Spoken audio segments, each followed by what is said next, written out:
लेकिन आदर्श आचार संहिता का किस तरह से उल्लंघन किया जा रहा है, माखौल उड़ाया जा रहा है, वो आप इस पोस्टर के द्वारा देख सकते हैं। ये चुनाव की घोषणा होने के पहले ही छपाया गया था ये, लेकिन प्रशासन नहीं आया यहाँ पर, प्रशासन नहीं आया। नहीं, कोई नहीं आया पर हाँ यहाँ तो नहीं आया कोई। मतलब योगी सरकार का कार्यकाल कैसा रहा आपके नज़र? हमारे समझ से तो बाहर। वो तो आप सबके नॉलेज होगा कि जो है टीचर वैकेंसी तो निकली, लेकिन जो है पेपर देने के बहाने बच्चे गए और बताया गया कि वो निरस्त हो गया।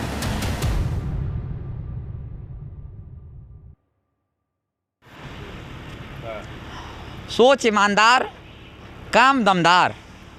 फिर एक बार भाजपा सरकार, और भाजपा से जुड़ने के लिए 75 ये नंबर दिया हुआ है और इस पर कहा जा रहा है कि मिस कॉल करें। ये पोस्टर देखकर लग रहा है कि जैसे 2-3 महीने पहले लगाई गई हो। और उत्तर प्रदेश में विधानसभा चुनाव का ऐलान हो चुका है और ऐलान के साथ ही उत्तर प्रदेश में आदर्श आचार संहिता लग चुकी है। लेकिन आदर्श आचार संहिता का किस तरह से उल्लंघन किया जा रहा है, माखौल उड़ाया जा रहा है, वो आप इस पोस्टर के द्वारा देख सकते हैं। मैं आपको एक चीज़ और दिखाता हूं। अगर कोई बोले कि नहीं ये तो पुराना वीडियो है, तो मैं दिखा दूं कि आज 14 जनवरी है, 3:44। मैं अपने कैमरामैन से बोलूँगा इस पर दिखाएं, फोकस करें। आ रही है ना? तो आज तारीख है 14 जनवरी, 3:44 का समय हो रहा है और ये पोस्टर लगा हुआ है। उत्तर प्रदेश में योगी बाबा की सरकार चल रही है और प्रशासन आंख मूंदे खड़ा है। मैं आपको बता दूं कि जिस राज्य में चुनाव होता है और चुनाव की घोषणा हो जाती है तो उसके साथ में ही आदर्श आचार संहिता लग जाती है और उस समय ऐसे पोस्टरों को प्रशासन उखाड़ कर फेंक देता है या फिर नोच कर हटा देता है या फिर रंगाई पुताई हुई हो तो उसको ढक दिया जाता है। लेकिन यहाँ पर प्रशासन आंख मूंदे खड़ा है, ना ही इस पोस्टर पर उनका ध्यान गया है और ना ही इसको हटाया जा रहा है। इस तरह का कई वीडियो, कई लोग, कई जगह ऐसे पोस्टरें सामने आ चुकी है जहाँ पर कि आदर्श आचार संहिता का सीधा उल्लंघन किया जा रहा है। चुनाव आयोग ऐसा लग रहा है कि जैसे आंख मूंदे खड़ा हो। चुनाव आयोग ऐसा लग रहा है जैसे बिना दांत वाला हाथी हो गया हो। उसके सामने ऐसे पोस्टरों पर वो चुप्पी साध लेते हैं और नहीं हटाते हैं। आप इस पोस्टर को देखिए, कितने बड़े साइज में लगाया गया है। बीच में प्रधानमंत्री मोदी हैं, उनके एक साइड योगी आदित्यनाथ हैं तो दूसरे साइड बीजेपी के राष्ट्रीय अध्यक्ष जेपी नड्डा हैं और उनके बगल में उत्तर प्रदेश के अध्यक्ष स्वतंत्र देव सिंह, और इनका पुराना नाम कांग्रेस सिंह है, उनका फ़ोटो लगा हुआ है। और योगी के बगल में ये दोनों उप मुख्यमंत्री हैं उत्तर प्रदेश के। योगी सरकार के ऐसे पोस्टर बहुत सारे जगह देखने को मिल रहा है, लेकिन प्रशासन आंख मूंदे खड़ा है। इस पर कोई एक्शन नहीं लिया जा रहा है और कहा जा रहा है कि राज्य में आदर्श आचार संहिता लग चुकी है। अगर आचार संहिता लगी है तो फिर प्रशासन है कहाँ? और चुनाव आयोग को इस पर ध्यान देने की ज़रूरत है। मैं यहाँ पर कुछ युवा खड़ा हैं, उनसे बात करते हैं कि आखिर ये पोस्टर कब लगा, क्या इसको हटाने के लिए कोई आया या नहीं आया। आप पहले अपना परिचय दीजिए। आकाश मिश्रा। आकाश मिश्रा। आकाश जी, आप तो जानते हैं कि चुनाव का ऐलान हो चुका है और उसके साथ में ही आदर्श आचार संहिता भी लग चुकी है। उस समय पर ऐसे पोस्टर नहीं होने चाहिए। बिल्कुल नहीं। तो कब लगा ये पोस्टर? 2-3 महीने हो गए। 2-3 महीने से ऊपर हो रहा है ये। चुनाव की घोषणा होने के पहले ही छपाया गया था ये, लेकिन प्रशासन नहीं आया यहाँ पर, प्रशासन नहीं आया। नहीं, कोई नहीं आया पर हाँ यहाँ तो नहीं आया कोई ऐसा। मतलब खुलेआम धज्जियाँ उड़ाई जा रही हैं, खुलेआम धज्जियाँ उड़ाई जा रही हैं। तरीके से आप कह सकते हैं एक तरीके से। अच्छा। और किसी अन्य पार्टी का भी पोस्टर आपने देखा यहाँ पर? नहीं, अभी अन्य पार्टी, लेकिन इनका भाजपा वालों का अभी ये लगा हुआ है।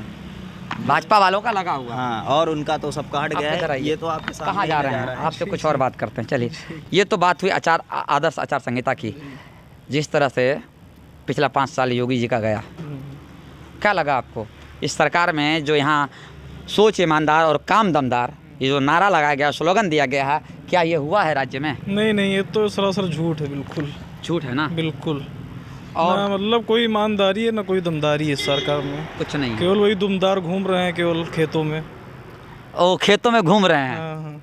दुमदार दे रहे हैं लॉलीपॉप। लॉलीपॉप दे रहे हैं 15 लाख क्या दे रहे हैं लॉलीपॉप। दमदार नहीं दुमदार आप कह सकते हैं। दुमदार। हाँ, दुमदार लोग घूम मैं आपको बता दूं, स्लोगन दिया गया सोच ईमानदार काम दमदार।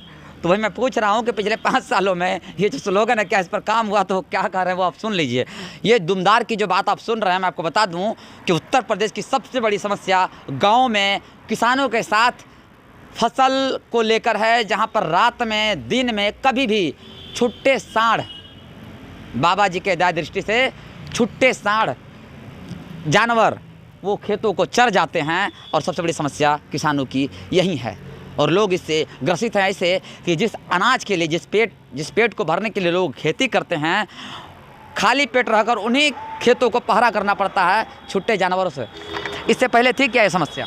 नहीं, इसके पहले तो नहीं थी। यही 5 साल में ज़्यादा, मतलब यही 5 साल में ही दिखाई पड़ा ये सब। 5 साल में। हाँ, इसके पहले तो नहीं था। मतलब योगी सरकार का कार्यकाल कैसा रहा आपके नज़र में? हमारे समझ से तो बाहर है। आप पंडित हैं हाँ, और कहा जा रहा है कि प्रदेश में ब्राह्मण नाराज है बीजेपी से। इस दावे में कितना दम है? हाँ, दम है, नाराज है ब्राह्मण। ब्राह्मण नाराज है। ब्राह्मण उसके काफी साथ नाराज साथ है। हम लोग इसलिए क्योंकि नाराज हैं क्योंकि हमारे यहाँ बाबा पुरवा में एक उसको बाबा का मर्डर हुआ था। हाँ, उसकी अभी तक कोई सुनवाई नहीं हुई। आज वो भी लोग निहत्थे घूम रहे हैं। एकदम प्रशासन जो है बेखौफ है, कोई मतलब नहीं है उससे, कोई मतलब नहीं। सरेआम बाबाओं की हत्या हो रही है और बता रहे हैं कि हम बाबा हैं योगी। वो तो बोल रहे हैं कि हिंदूवादी सरकार है। हिंदूवादी क्या है वो? हिंदूवादी क्या हैं? अरे पहले हमारे यहाँ के बाबा का जो है मैटर है उसको सुलटाइए। अभी तक कोई उसमें कोई सुनवाई ही नहीं हो पा रही है।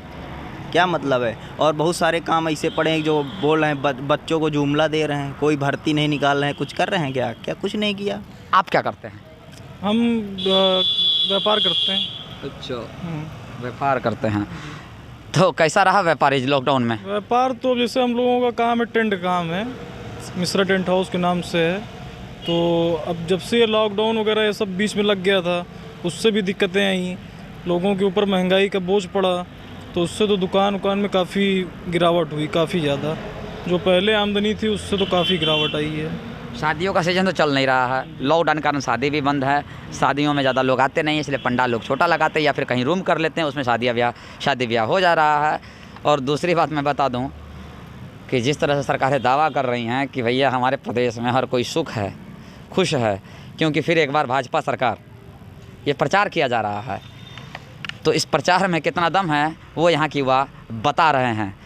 हम ये जानने की कोशिश कर रहे हैं पूरे उत्तर प्रदेश में कि जो रोज़गार की बात है, जो इन्होंने कहा पढ़ाई लिखाई लोग तो कर रहे हैं। कुछ दिन पहले टीचर का वैकेंसी निकला था जिसकी परीक्षा होने वाली थी, क्या हुआ था उस परीक्षा में? आज वो तो आप सबको नॉलेज होगा कि जो है टीचर वैकेंसी तो निकली, लेकिन जो है पेपर देने के बहाने बच्चे गए और बताया गया कि वो निरस्त हो गया। मतलब अगर यही बताते रास्ते में कुछ हो जाता बच्चों को तो दिक्कत होती ना। अरे आप पेपर ले लेते, उसके बाद जब घर बच्चे आ जाते तो आप उसको जो है बताते कि हाँ पेपर लीक हो गया है। आप वहीं पेपर बच्चे दे रहे हैं, पेपर दे रहे हैं, उसके बाद आप बता रहे हैं कि पेपर ही लीक हो गया, तो बच्चे सदमे में आ गए। बताइए, कुछ भी नहीं हुआ, जितने पेपर हुए सब लीक हो गए। और इन्हीं की गवर्नमेंट, इन्हीं की सत्ता, इन्हीं की पावर, नीचे से लेकर ऊपर तक सब इन्हीं के लोग बैठे हैं, तब भी कोई सुनवाई नहीं है। क्या है? योगी बाबा तो दावा कर रहे थे कि पिछले 5 सालों में आपकी जो एज है, हमें नहीं लगता कि 30 साल के आसपास आपका एज होगा। मेरी एज 25 साल है। 25 साल है। आप रोजगार कर रहे हैं। योगी बाबा ये दावा कर रहे हैं, सीएम योगी, कि हमने प्रदेश में 5 लाख सरकारी नौकरियां दी है, जिसमें टीचर हैं, पुलिस वाले हैं। क्या लगता है आपको, हुआ है क्या ऐसा? अब नहीं, अगर रोज़गार दिए होते तो इतने बेरोज़गार लोग तो ना घूमते सड़क पे। हमारे पता नहीं कितने मित्र हैं, वो भी इतनी समय बेरोज़गार हैं, फ़ोन करते रहते हैं हमारे पास कि यार कोई काम हो तो बताओ हमें। अगर ये आपका काम नहीं होता जो आपके पिताजी या फिर आपके भाई चालू किए होंगे, और ये काम नहीं होता तो आप भी बेरोजगार होते? हाँ बिल्कुल, हम भी बेरोज़गार घूमते। और ये सब जो कोरोना वगैरह और ये सब चीज़ें जो आई हैं, इनसे भी बहुत नुकसान हुआ है बिज़नेस में, इनसे भी काफ़ी नुकसान हुआ। हाँ, ये कि अगर पुश्तैनी व्यापार ना होता तो एक तरीके से बेरोजगार ही रहते। पुश्तैनी व्यापार है, इनका पुश्तैनी व्यापार है क्योंकि नौकरी से कोई आशा या उम्मीद है नहीं। सरकार की तरफ से जो दावा किया जा रहा है उससे कोई आशा उम्मीद है नहीं। जो इनका पुश्तैनी व्यापार है उससे यह अपना जीवन यापन कर रहे हैं। भाई साहब, आपका क्या नाम है? मेरा नाम तेज बहादुर पटेल है। क्या लगता है आपको कि जो सरकार जो यहाँ पर जो बैनर लगाया गया सोच ईमानदार काम दमदार, क्या लगता है काम दमदार हुआ है क्या? नहीं भाई, काम तो एकदम झाटू हो रहा है। काम हम किधर हो रहा है? नहीं, शब्दों का थोड़ा चयन ढंग से कीजिए। क्या लगता है आपको? नहीं, काम तो कुछ नहीं हो रहा भाई। जनता परेशान हो रही है, किसान लोग ऐसे ही मर रहे हैं। क्या हो रहा? कुछ नहीं, बस इसने लिख कर दिया है, बैनर ठुकवा के रखा है। रोजगार कुछ भी नहीं है, सब ऐसे ही घूम रहे हैं भाई बेकार में। तो आपने देखा कि किस तरह से जो बीजेपी प्रचार कर रही है सोच ईमानदार काम दमदार, ये प्रचार तो प्रचार है, चुनाव का उल्लंघन तो हो ही रहा है। चुनाव आयोग देख रहा है या नहीं देख रहा है, हम चुनाव आयोग को बोलेंगे अगर ये वीडियो आप देख रहे हैं तो इस पर कार्रवाई करें, इसको हटवावें। लेकिन जिस तरह से ये बैनर में लिखा गया है काम दमदार, वो कुछ ज़मीन पर दिखाई दे नहीं रहा है। ये ऊंचाहार विधानसभा है और रायबरेली ज़िला लगता है ये, और यहाँ से मनोज पांडे विधायक हैं सपा के। लेकिन हम जितने ऊंचाहार में घूमे हैं, जितना ऊंचाहार को देखा है, लेकिन यहाँ पर कहीं पर भी किसी और के बारे में हमने नहीं देखा कि किन्हीं का पोस्टर लगा हो। ये पोस्टर है, इससे पहले भी रायबरेली में ही ऐसा ही पोस्टर देखने को मिला था, और वहाँ भी चुनाव आयोग का मजाक उड़ाया जा रहा हो या फिर बोले कि आदर्श आचार संहिता का उल्लंघन किया जा रहा हो। रायबरेली ज़िले से द सच के लिए अंशु रंजन की रिपोर्ट। अगर आप मेरा ये वीडियो यूट्यूब पर देख रहे हैं तो हमारे चैनल को सब्सक्राइब करें, अगर फेसबुक पर देख रहे हैं तो हमारे पेज को लाइक करें और इस वीडियो को ज़्यादा से ज़्यादा शेयर करें।